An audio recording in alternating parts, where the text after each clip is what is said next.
Here are the top stories this hour. 2 injured in shooting in Japan's Saitama hospital. Israeli troops continue ground attacks in Gaza as 800,000 flee area under siege. Tens of thousands of Afghans flee Pakistan as deadline looms. Welcome to the World News on VOP TV. I'm Kayla Abraham. An apparent shooting was reported at a hospital in Toda, Saitama Prefecture on Tuesday afternoon, with 2 people injured and the suspect holed up in a post office in the neighboring city of Warabi, Japan.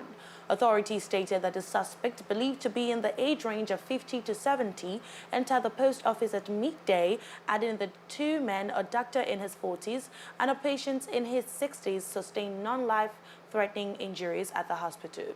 Authorities are working to confirm whether they are hostages at the post office and where a gunshot was said to be heard. Helicopter footage showed several police cars packed around the post office, blocking nearby roads. Officers were also seen holding shields as they monitored the situation.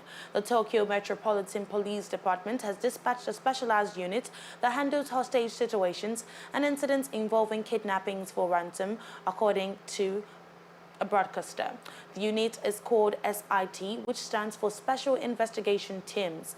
In a later post, the city asked those close to the post office in Warabi to refrain from unnecessary outings and follow instructions from police officers, including evacuating if directed by authorities.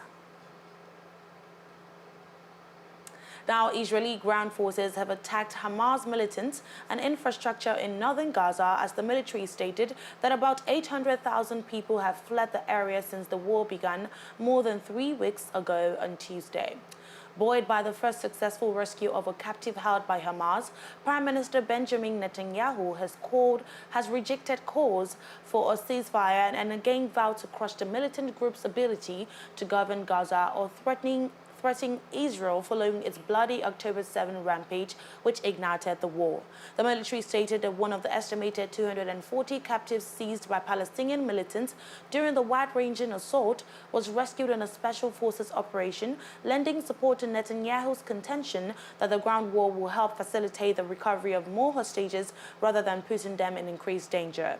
Hamas has released 4 hostages and has said it will let the others go in return for thousands of Palestinian prisoners held by Israel, which has dismissed the offer. More than half the territory's 2.3 million Palestinians have fled their homes, with hundreds of thousands sheltering in packed UN-run schools turned shelters or in hospitals alongside thousands of wounded patients. Israeli strikes have hit closer to several northern hospitals in recent days, alarming medics.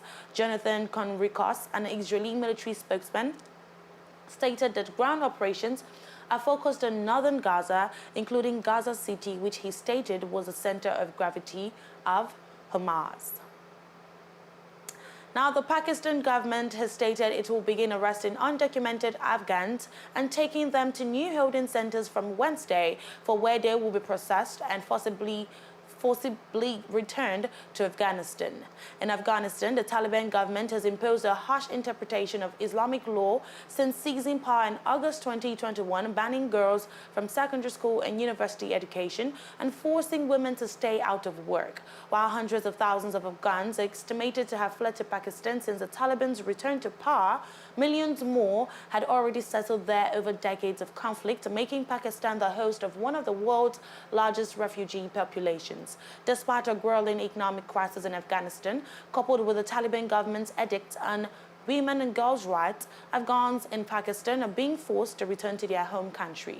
In Afghanistan, the Taliban government has qualified Pakistan's policy as harassment. Meanwhile, as the deadline approached for all documented immigrants, including 1.7 million Afghan nationals, to leave the Pakistan, Interior Minister on Monday stated that the caretaker government would initiate the phased expulsion of these individuals if they did not depart voluntarily. Recall, Pakistan declared October 31 as the date for the expulsion of illegal immigrants. Shafraz Bhakti confirmed that over 20,000 illegal foreigners had voluntarily left Pakistan over the last 3 days. He mentioned that all provisional provincial government would actively participate in the operation against illegal foreigners. He added that committees have been formed on divisional and district levels. The Interior Minister clarified that the expulsion of illegal foreign nationals would occur in phases, with those lacking travel documents being deported in the initial phase. The illegal immigrants, many of them who have resided in Pakistan for years, were processed at temporary centers set up by the government. Now, a New Zealand firm which managed a volcanic island that erupted in 2019, killing 22 people, has been found guilty of breaching health and safety law.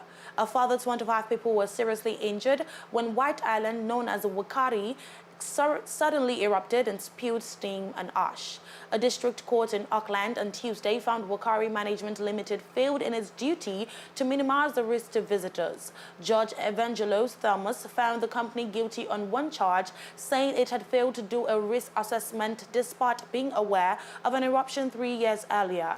A second charge of ensuring the safety of those working on the island was dismissed. The 3-month judge-only trial brought by regulators against 13 groups had already since 6 plead guilty and 6 have charges against them dismissed. The final remaining defendant in the trial was Wakari Management Limited, the holding company for the island's owners Andrew James and Peter Bottle. Among those to testify in the trial were a newly married couple from Richmond, Virginia, who both survived the eruption. Now, the remains of former Chinese premier are to be cremated on Thursday with flags around the country to be flown at half-staff to mourn the official who helped guide the world's second largest economy for a decade. Now, Li Keqiang died on Friday of a heart attack at 68 years old.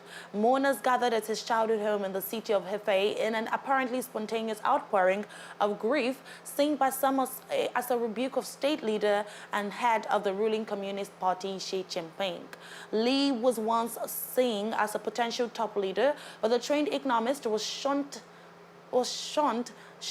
aside in a leadership shake-up last year and replaced with Xi loyalist Li Chang. Even before then, Xi had consolidated power and sidelined potential rivals with an anti-corruption campaign and by altering the constitution to allow himself to rule indefinitely. Xi has also thoroughly reshuffled economic and financial leadership positions and set up an entity called the Central Financial Commission in moves that are seen as shifting power from other regulators such as China's Securities Regulatory Commission. The death of the English-speaking Li, who represented a generation of politicians schooled during a time of greater openness to liberal Western ideas, was seen by many observers to symbolize a shift towards stronger party controls.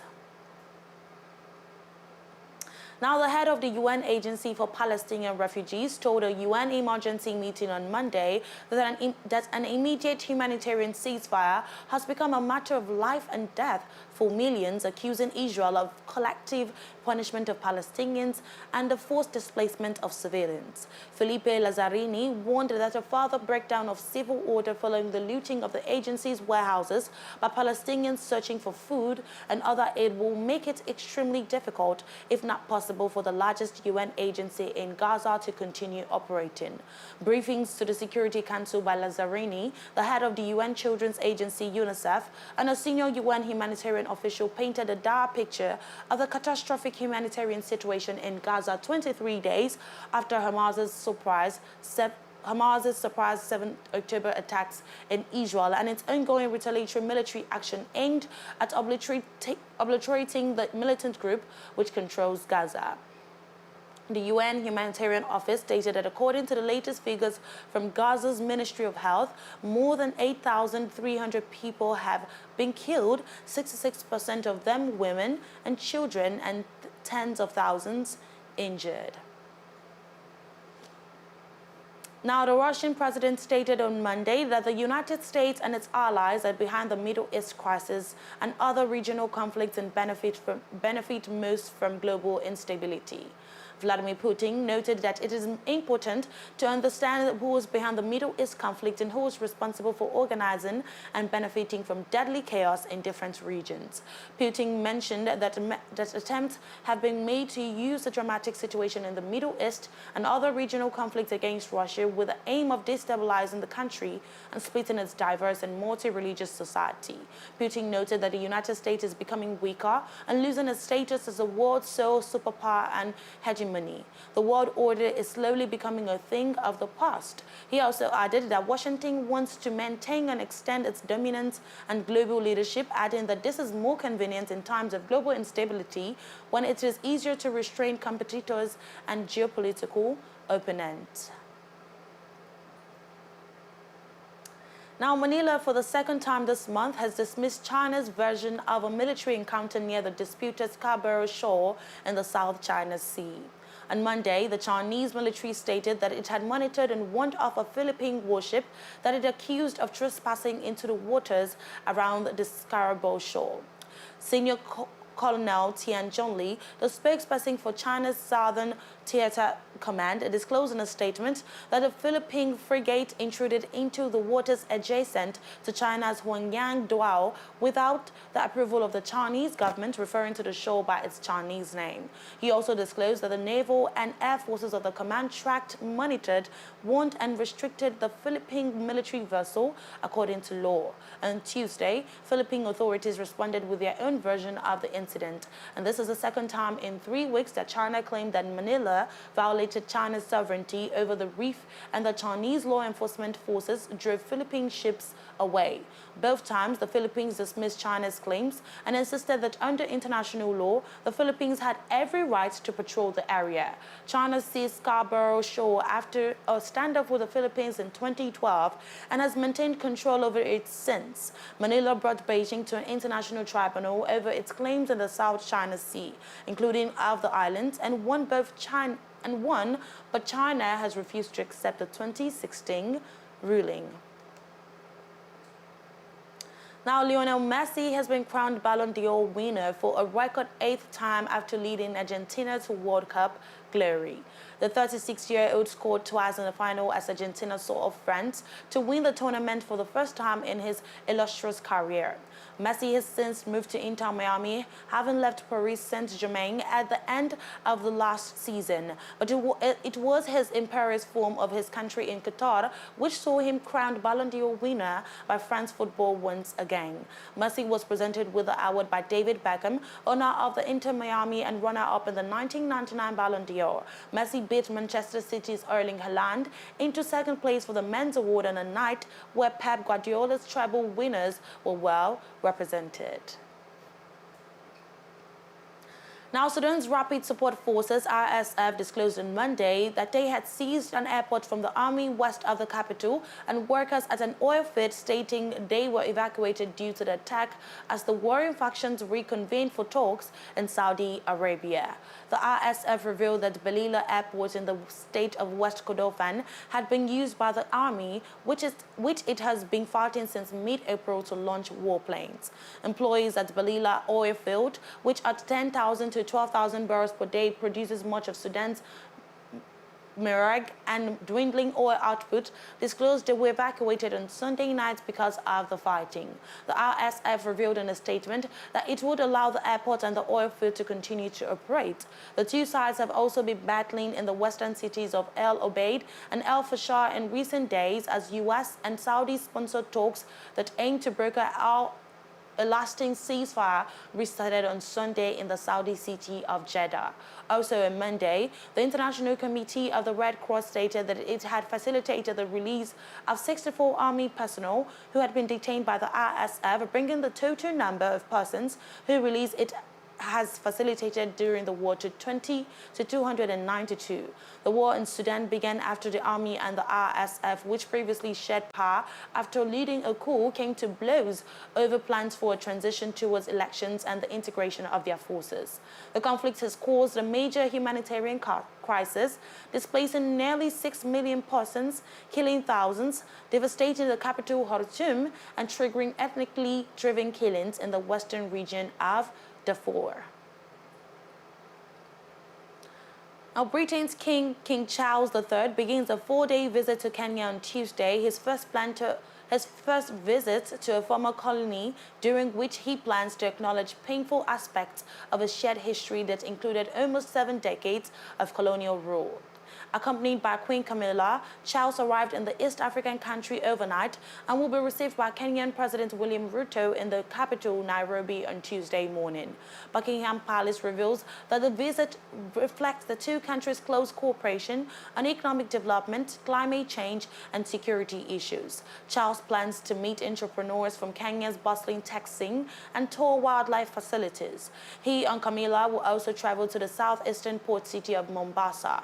Many Kenyans, however, are most focused on what Charles will say about colonial-era abuses, including torture, killings, and widespread expropriation of the land, much of which still belongs to British nationals and companies. Now, U.S. President Joe Biden disclosed on Monday that he intends to end the participation of Gabon, Niger, Uganda, and the Central African Republic in the African Growth and Opportunity Act (AGOA) trade program. Biden stated that he was taking the step because of gross violations of internationally recognized human rights by the Central African Republic and Uganda. He also cited Niger and Gabon's failure to establish or make continual progress towards the protection of political pluralism and the rule of law. Biden also reveals he intends to terminate the designation of these countries as beneficiary sub-Saharan African countries under the AGOA effective January 1, 2024. Furthermore, he disclosed his intentions to terminate the designation of these countries as beneficiary sub-Saharan African countries under the AGOA effective January 1, 2024.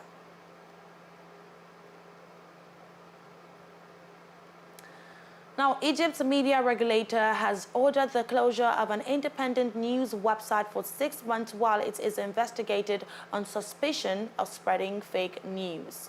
Madame Masre is accused of publishing material that damage national security. The website's editor, Lina Atala, has being asked to explain a report that Egypt might have to accept Palestinians displaced by the conflicts between Israel and Hamas. The regulator disclosed that it received complaints from the public that the reporting undermined the Egyptian government's policy of refusing to accept Palestinian refugees.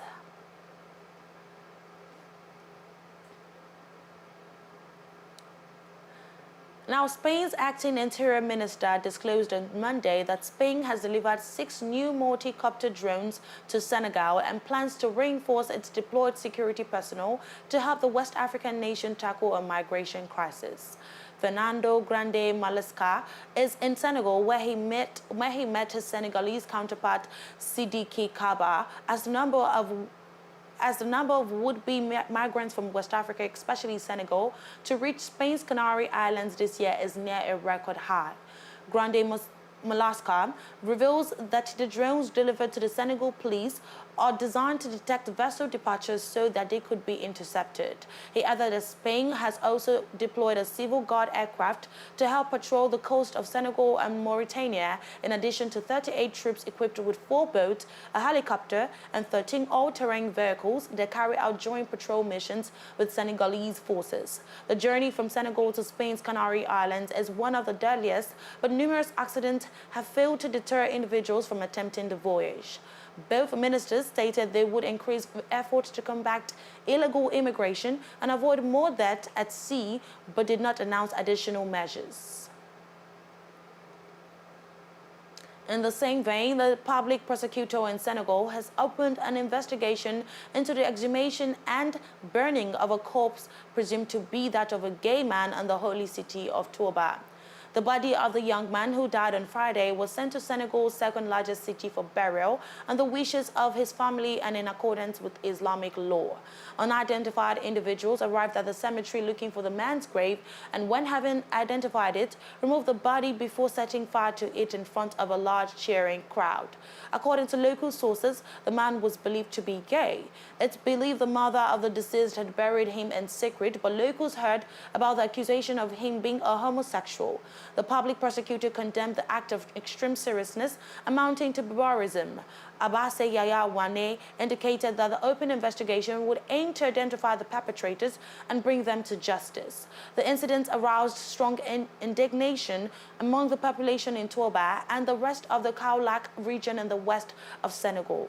Many residents revealed that they thought these acts were from another age and called on the authorities to punish those responsible. Senegal has a majority Muslim population, and homosexuality is an offense punishable by between 1 and 5 years in prison. The incident is reminiscent of a similar incident in Guguenyo, central Senegal, where the grave of an alleged homosexual was desecrated in 2008. Now, Ghana's National Security Ministry has defended the actions of its personnel who have been accused of brutality against civilians in an operation in the north of the country at the weekend. The ministry revealed that last Tuesday, an initial team of counter-terrorism intelligence officers were deployed to the town of Garou to conduct what it called a special operation without going into any more details. The minister's official statement stated that officers were then attacked by an irate group of youth armed with AK-47 rifles, machetes, and other weapons, adding that the youth fired multiple gunshots at a black Toyota Land Cruiser in which the officers were seated. As a result, soldiers went into Garo on Saturday to seize weapons used by the perpetrators of the attack. The security forces have been accused by some members of parliament of using excessive force against the young people. Images shared online showed some of the youth had sustained various injuries, including lacerations on their bodies and swollen faces. The National Security Ministry has not acknowledged these reports and rather focused on the attack on its personnel.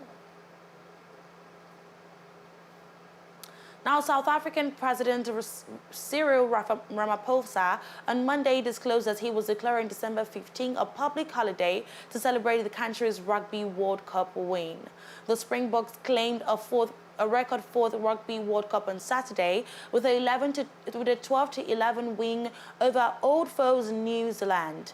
Ecstatic South African supporters who had called for a holiday on Monday to bask in the victory of their rugby heroes will get their wish, albeit a month and a half after the fact. And that's it on the World News and VOP TV. I'm Kayla Abraham. A VOP Business Show is coming up next.